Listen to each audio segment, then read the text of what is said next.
Hola, ¿cómo están?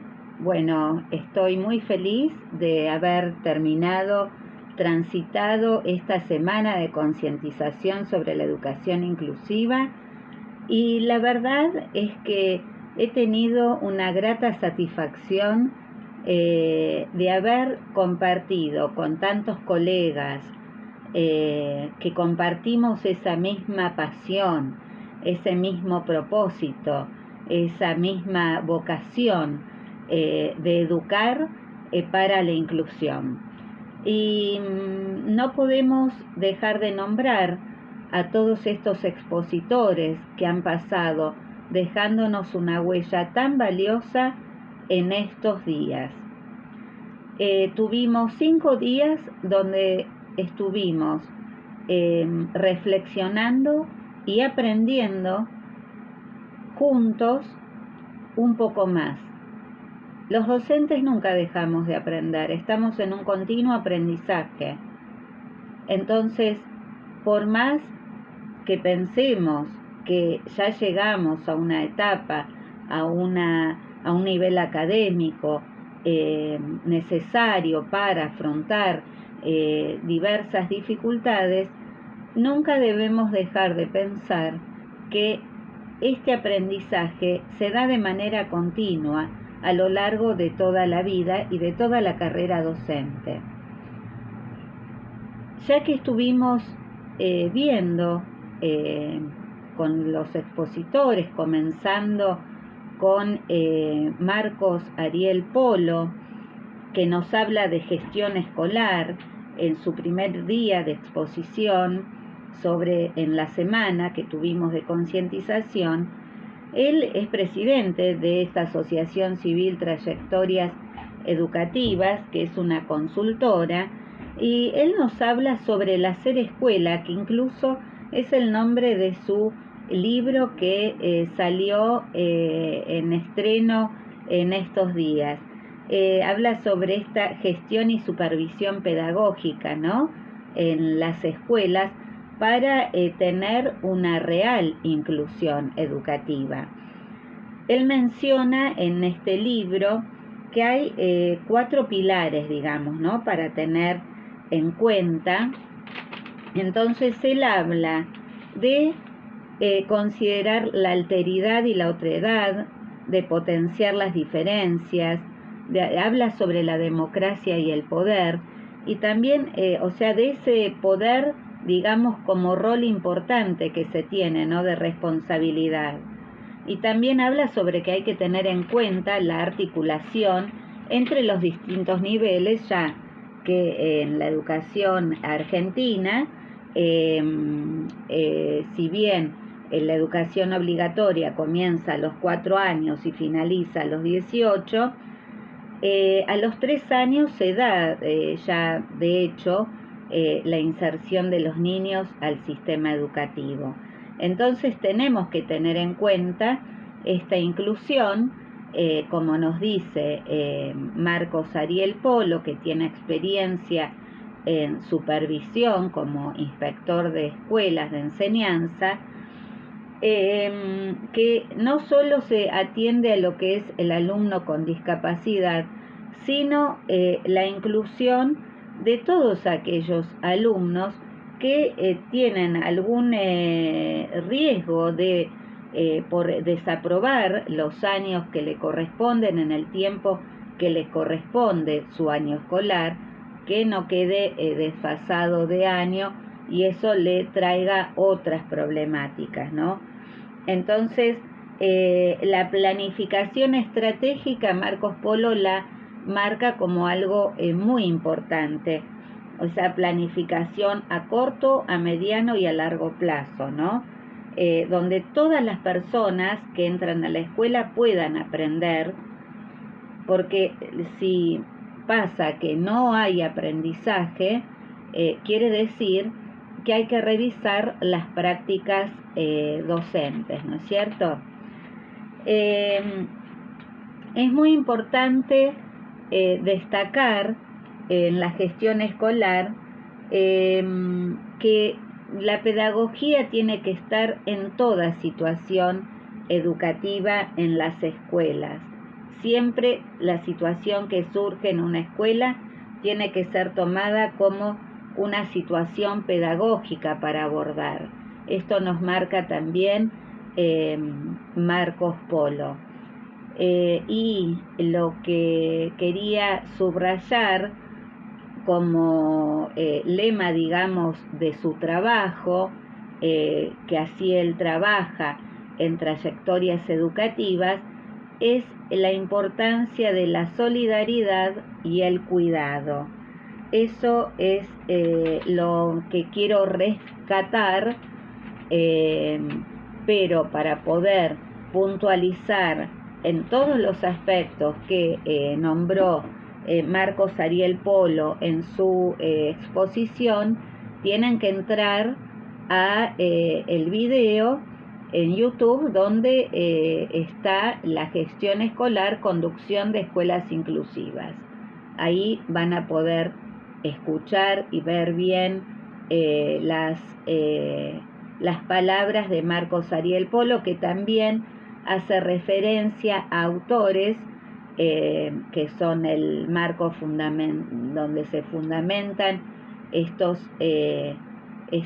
palabras y estas opiniones y mensajes que nos da sobre la gestión escolar inclusiva, ¿sí?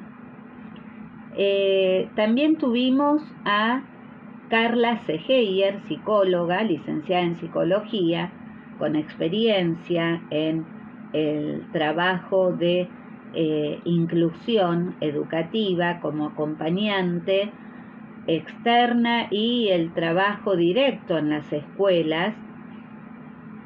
Así que ella también nos hace un aporte muy rico, muy valioso, explicando y dándonos a conocer cuáles son aquellas dificultades que aparecen en el aula, que nos encontramos los docentes y no sabemos bien de qué se trata. Entonces nos da un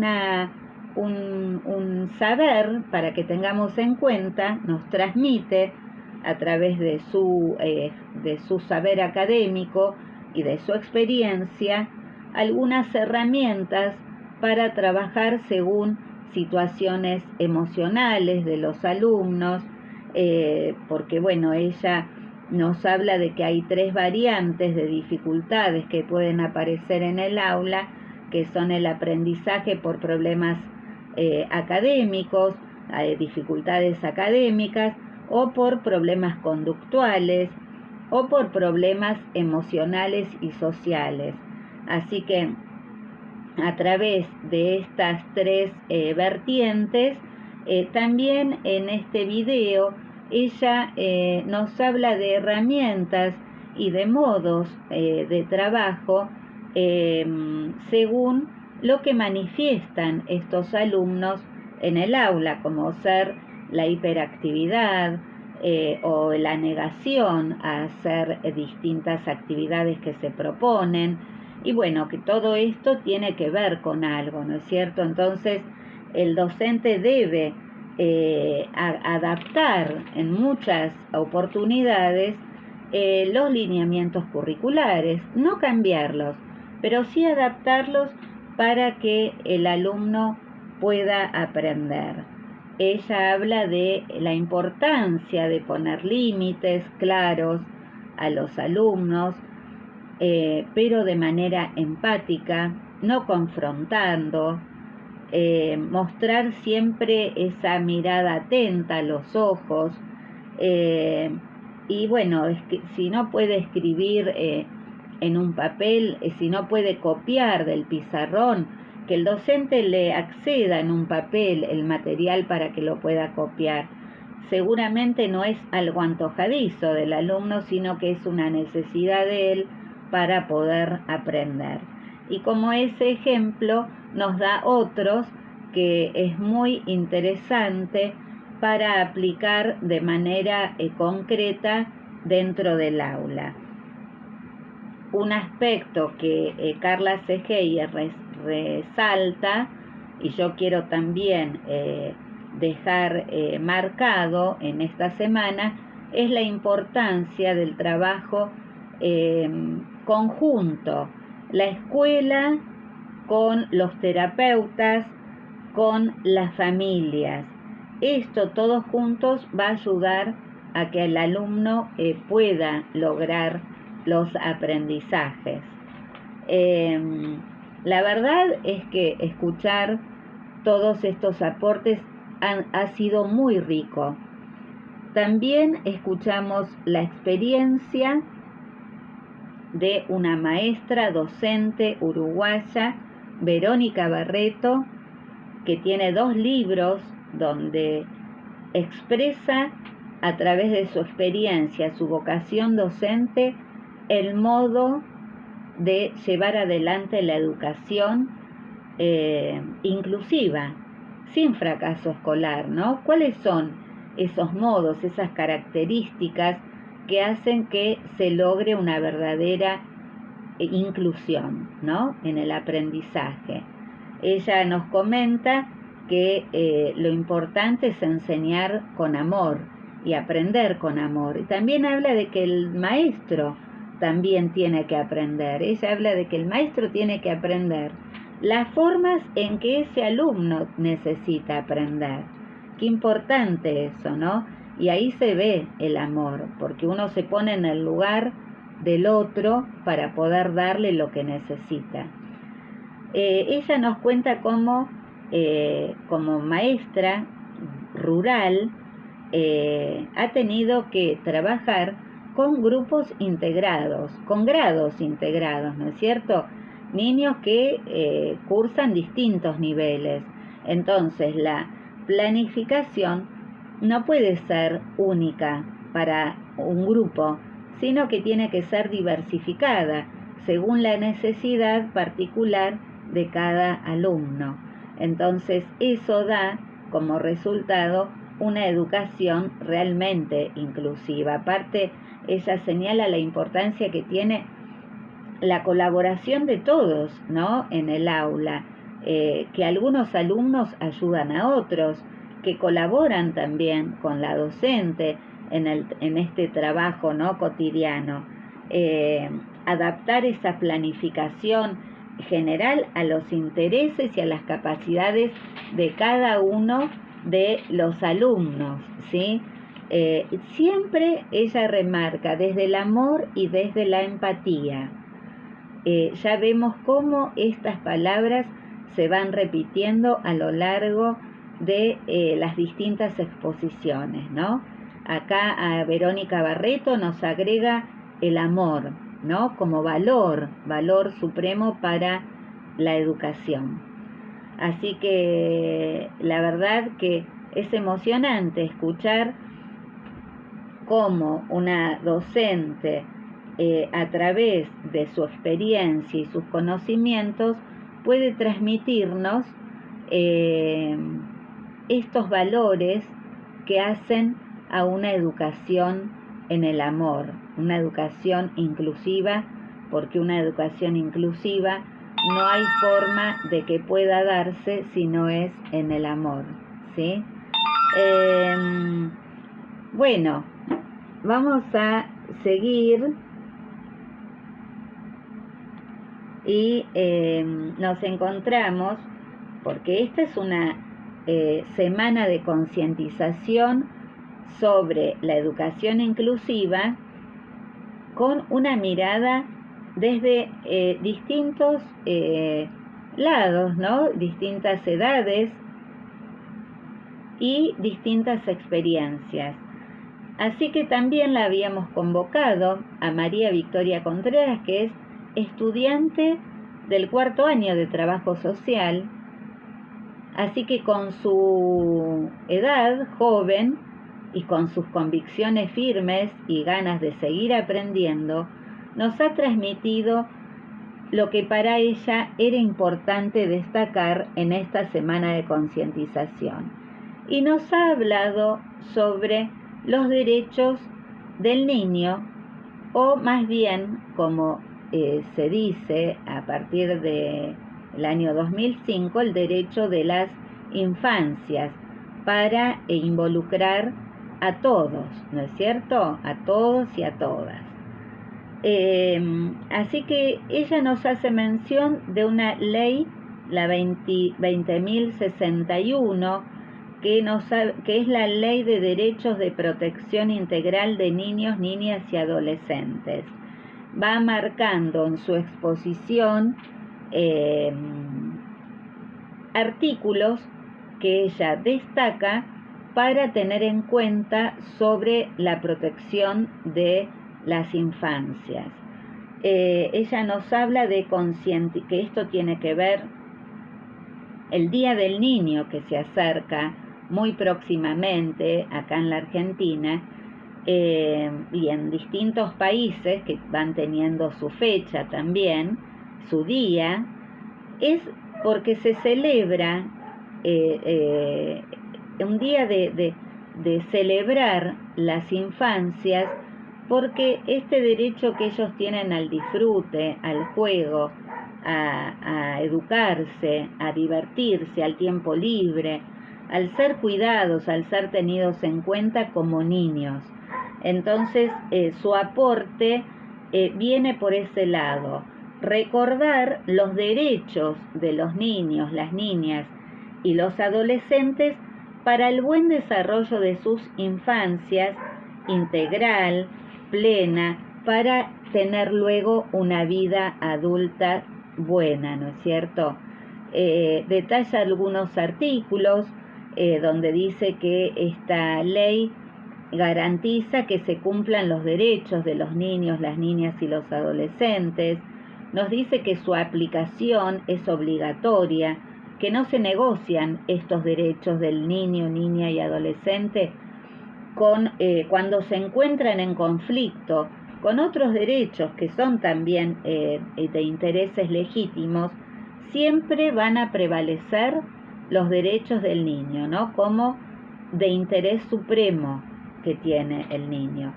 El niño, niña y adolescente debe ser escuchado, debe ser oído, debe ser respetado en sus medios familiar, social y cultural. Tienen derecho a no ser sometidos a ninguna negligencia, explotación, maltrato de ningún tipo.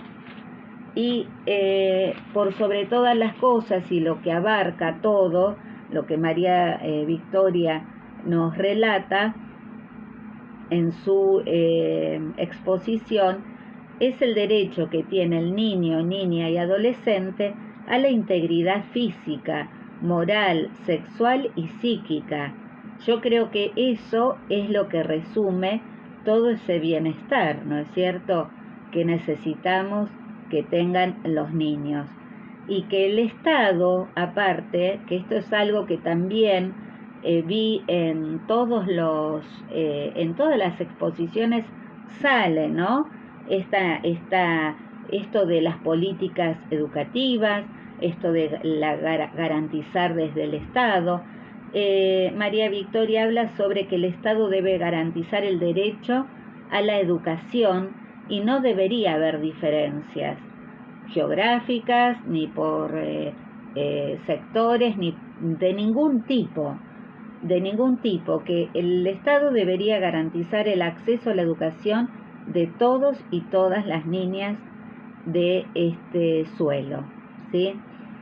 Así que tienen que ver completo esta exposición que María Victoria Contreras puntualiza sobre artículos de los derechos de las infancias. También tuvimos en las exposiciones a ver, que ahora siguió está Antonio Amaris con su exposición como neuropsicólogo. Antonio Amaris de Siramat en Colombia. Él trabaja con niños que tienen discapacidad o tienen autismo, Hay distintos trastornos, nos habla de distintas discapacidades, síndromes, ¿no? Entonces es muy específico lo que él relata y sugiero que puedan seguir y puedan tomar nota de las cosas que él nos enseña en esta semana de concientización a los docentes y estudiantes, y a todos los que trabajan con las niñeces, con las infancias en las escuelas comunes, ¿no? Que es donde nos encontramos con estas realidades que muchas veces no sabemos qué es lo que está pasando. Entonces, él nos habla de que hay trastornos neurológicos que pueden ser de tipo ambiental, genético, neonatal, perinatal, que pueden traer un retraso en el desarrollo madurativo que afecta a distintas funciones cognitivas o a la motricidad, la motricidad fina, la motricidad gruesa, que tan importante es para la etapa escolar, ¿no es cierto? También detalla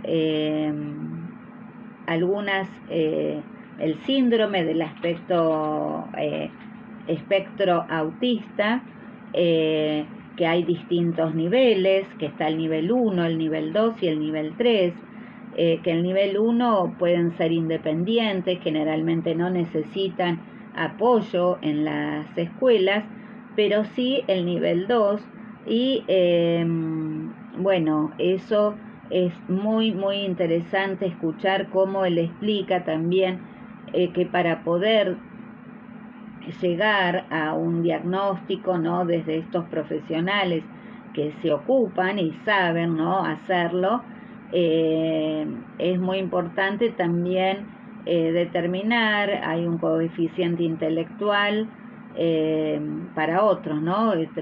Tipo de dificultades por ahí que tienen que ver con lo intelectual, como los valores, ¿no? de discapacidad, por ejemplo, intelectual leve, cuando el coeficiente intelectual es entre 50 y 60, de un coeficiente intelectual entre 40 y 30, hablamos de una deficiencia intelectual moderada, y ya menos de 30 hablaríamos de un nivel severo o profundo.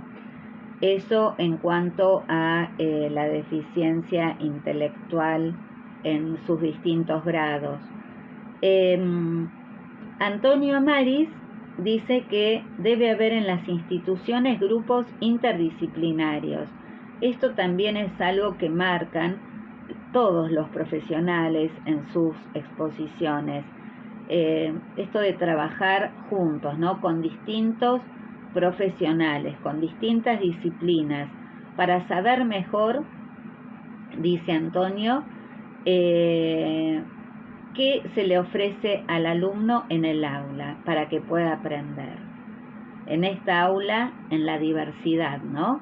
Entonces, este grupo interdisciplinario que es tan necesario en las escuelas, él remarca, para poder brindarle lo mejor a este alumno.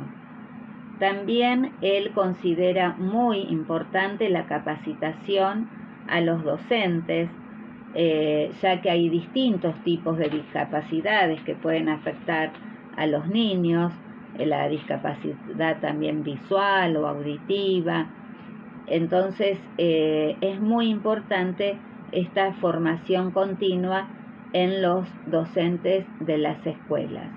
Antonio Amaris resalta todas estas cosas que tienen que ver con lo puntual en estos diagnósticos según la neuropsicología, ¿no es cierto? Así que él nos habla desde un lugar científico, y yo recomiendo que puntualicen y tomen nota de lo que él nos enseña en esta exposición que nos deja en esta semana de concientización sobre la educación inclusiva.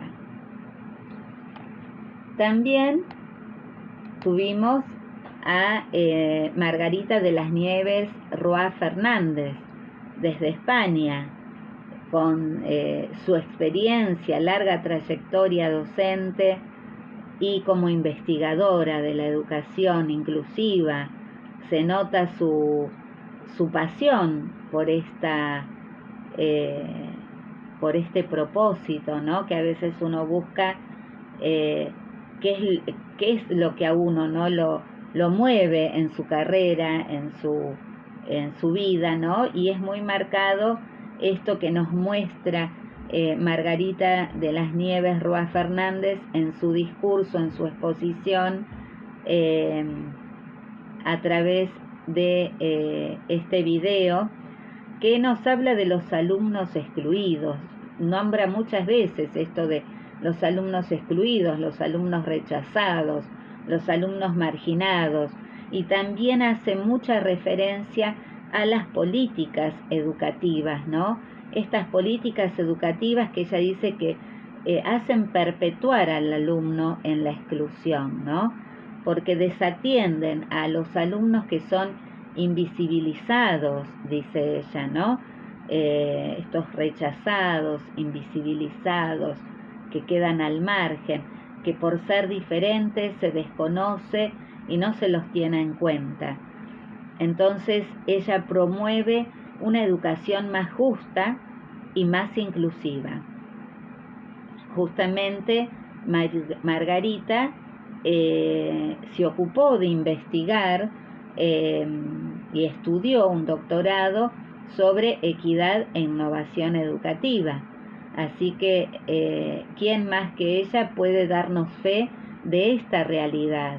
Que así como sucede en su país, también sucede en un montón de países del mundo, porque por lo que pude escuchar y ver en los discursos de todos los expositores, hay una realidad en común y que parece que es la que nos reúne como seres humanos. Parece que todos estamos atravesados por esto, ¿no?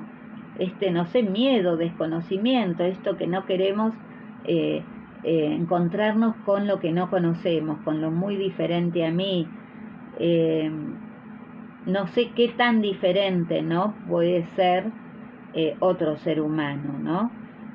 Pero sí es una realidad que se ve en todos los rincones de nuestro planeta. Por eso la importancia de concientizar sobre la inclusión educativa, porque si todo estaría bien no deberíamos seguir hablando de inclusión, hablaríamos de otros temas, pero lamentablemente es una temática que hay que seguir trabajándola muy de cerca con los estudiantes, con los nuevos docentes y con todas las personas, porque la intolerancia, el racismo, la discriminación es algo que no podemos permitir en la educación, que es un derecho universal para todos los niños, niñas y adolescentes, para todos los jóvenes, para todas las personas. Margarita Roa Fernández nos dice que todavía hoy hay mucha reticencia a lo que es diferente, ¿no? Hay muchos alumnos que han quedado al margen del sistema educativo y que perpetúan en la exclusión. Esto nos dice Margarita de las Nieves Roa Fernández, y dice que diversidad es aceptar a cada persona como es ver más allá de una simple etiqueta. Quiero dejarles esto como lo más importante, ¿no?, que nos deja Margarita. Ver más allá de la etiqueta, de una simple etiqueta. Tenemos que aceptar las diferentes formas de vivir, de sentir y de pensar. Esas son palabras de Margarita de las Nieves Roa Fernández, que tomamos con mucho respeto, con mucho amor, y que queremos que se tomen en esta semana de concientización como para validarlas. También estuvimos escuchando en la exposición de esta semana a Matías Nirenberg.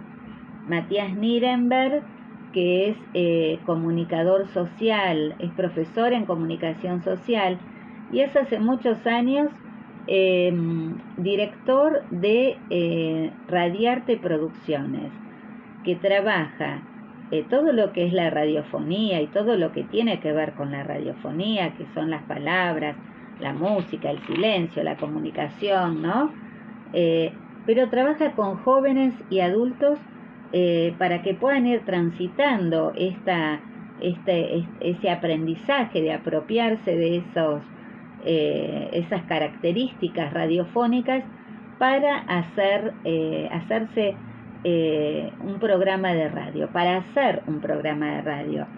Él nos dice que lo que quiere es que puedan hacer radio en cualquier lugar, en el instante y lugar como lo deseen. Eso es lo más lindo que escuché, porque él dice que la radio inclusiva está atravesada con otras disciplinas también, ¿no? O sea, él no trabaja solo desde la comunicación social, sino que se trabaja en la radio como recurso inclusivo con psicólogos y con comunicadores sociales, con técnicos de lo que es la parte operativa de una radio, y así forman a los jóvenes y adultos en este nivel como radiómanos y radiómanas, como él los llama. La verdad que es imperdible el video sobre la experiencia que nos deja Matías Nirenberg, porque hace muchos años que está con este proyecto, que incluso fue aprobado por la ciudad de Buenos Aires como de interés social, cultural y comunicacional. Así que la verdad que excelente para tenerlo en cuenta, y seguramente que se puede aplicar también como recurso pedagógico en las escuelas. Es excelente esta tarea de Matías Nirenberg a través de la radio, la inclusión, para que todos puedan expresarse en el lugar y en el momento que lo deseen y cómo lo deseen. Me encantó, Matías. Bueno, radiar te llama a la reflexión entonces, ¿sí? Y hoy, para finalizar y para hacer el cierre de esta semana de concientización, tuvimos la grata exposición de Isbel Criasola, presidenta de Motivarte, red de apoyo de Venezuela, y nos da un video muy explicativo porque tiene también láminas, así que nos puede dejar clarísimo ahí cuando lo vemos todos los puntos a atender que tienen que ver con la educación inclusiva. Incluso a mí, bueno, lo que es muy, muy lindo, muy claro, cada uno puede rescatar de esta exposición lo que más le llama la atención, lo que más le gusta, pero cada palabra y cada lámina que se muestra es sumamente importante para tener en cuenta, para capacitarnos como docentes inclusivos. Ella muestra en un gráfico, un dibujo, por ejemplo, que hay un profesor y que donde los alumnos son animales, que hay un pez, un elefante, pingüino, hay aves, ¿no? Y el profesor a todos les dice para el examen que suban a la punta de un árbol. Entonces, bueno, de ahí surge, ¿no? Como hasta qué punto esto es